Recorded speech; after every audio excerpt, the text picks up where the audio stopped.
नमस्कार साथियों, ladder fraction का पार्ट 2 लेके आया हूँ। हमने इसका शॉर्ट वीडियो डाला हुआ है, तो वहाँ पे हमने शॉर्ट तरीके से किया था। कैसे किया था?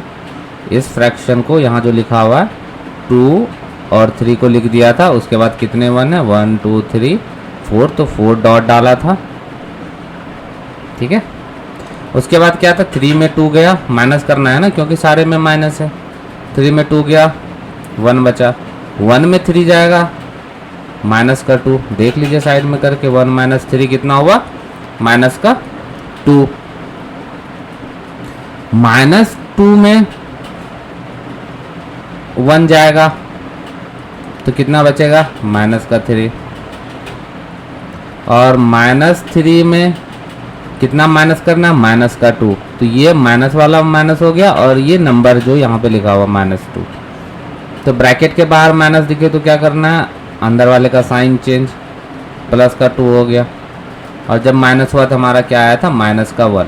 और फ्रैक्शन इसी नंबर से लिखा जाता है। -1 लिख दीजिए, उसके बाद माइनस का 3 लिख दीजिए। कट करने पे हमारा आया था C। इसी का हम लॉन्ग मेथड देखेंगे कि लॉन्ग मेथड से आखिर ये आता है कि नहीं आता। ठीक है। शॉर्ट कुछ नहीं होता एक्चुअल में, होता लॉन्ग मेथड ही है। बस हम लोग क्या करते हैं, स्टेप को स्किप कर देते हैं। चलिए शुरू करते हैं। पहले क्या करना है, आपको पता होगा कि इस वाले को सॉल्व करना है। ठीक है। और क्या करना है? रेसिप्रोकल कर देना है।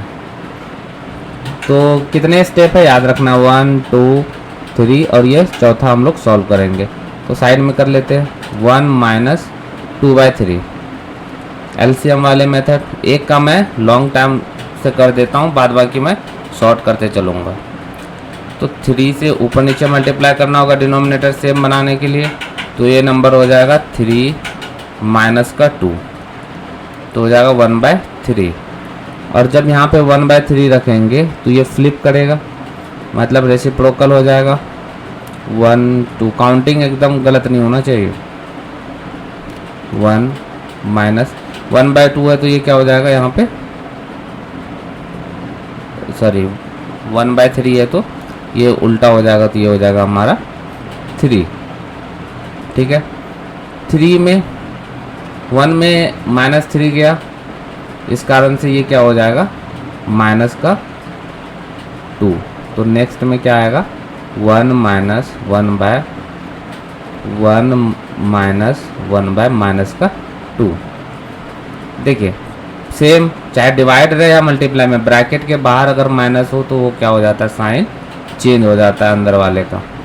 तो ये हो जाएगा 1 माइनस 1 प्लस 1/2। अब 1 प्लस 1/2 करते हैं, क्या हो जाएगा? क्योंकि डिनोमिनेटर को सेम बनाना है तो 2 से ऊपर नीचे मल्टीप्लाई, तो ये हो जाएगा 2 1 जा 2 प्लस 1 3/2। और हमें क्या करना है? इसको उल्टा करके लिखना है। तो हमारे पास बचा नंबर 1 माइनस 2/3। फिर अब ये इसको यहीं पे सॉल्व कर लेते हैं। इसके नीचे कुछ नहीं है तो 1 है। 3 बनाने के लिए क्या करेंगे? 3 से ऊपर नीचे मल्टीप्लाई, तो ये बन जाएगा 3 माइनस 2/3, और ये नीचे भी 3। तो 3 में 2 जाएगा, 1 डिनोमिनेटर 3, 1/3। देखिए ऐसे भी आंसर आ गया। अच्छा, आपके दिमाग में आता होगा सर ये रेसिप्रोकल क्यों होता है? चलिए मैं एक एग्जांपल से इस चीज़ को आज क्लियर कर देता हूँ कि रेसिप्रोकल करते क्यों है।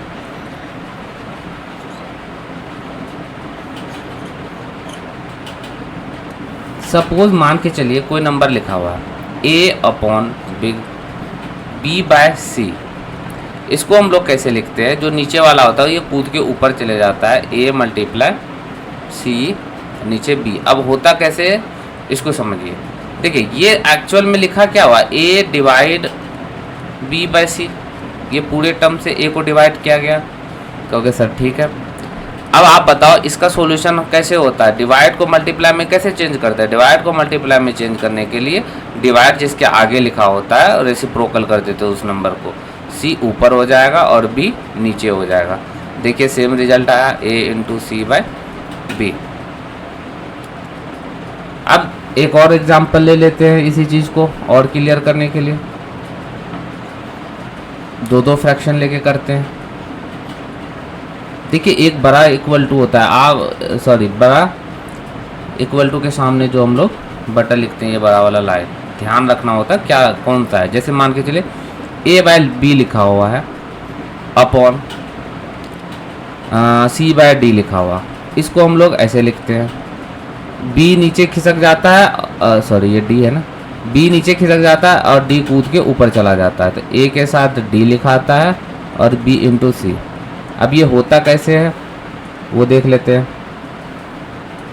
देखिए ऐसे समझिए, a/b को हम डिवाइड कर रहे हैं किससे, c/d से। किससे डिवाइड कर रहे हैं, c/d से। बटा मीन्स क्या होता है, डिवाइड ही तो होता है।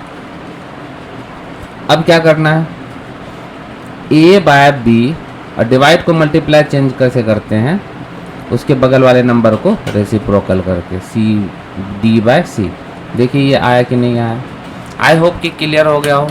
जो बच्चे पहली बार हमारे चैनल पे आए, please like and subscribe my channel Q strategy and coaching. आपका कुछ नहीं जाता, आपका मुश्किल से 4 सेकेंड लगता है और हम लोग का भला हो जाएगा। तो मोटिवेशन भी मिलेंगे, अच्छे इसी टाइप के अलग अलग सवाल लेते आएंगे जो आपको कहीं और नहीं मिलेगा। कमेंट करके अगर आपको कुछ और ऐसे सवाल हो जिसका एक्सप्लेनेशन चाहिए तो कमेंट बॉक्स में आप लिख सकते हैं। तो फिर मिलते हैं नेक्स्ट ऐसे ही किसी और सवाल के एक्सप्लेनेशन के साथ। तब तक के लिए बाय बाय, जय हिंद।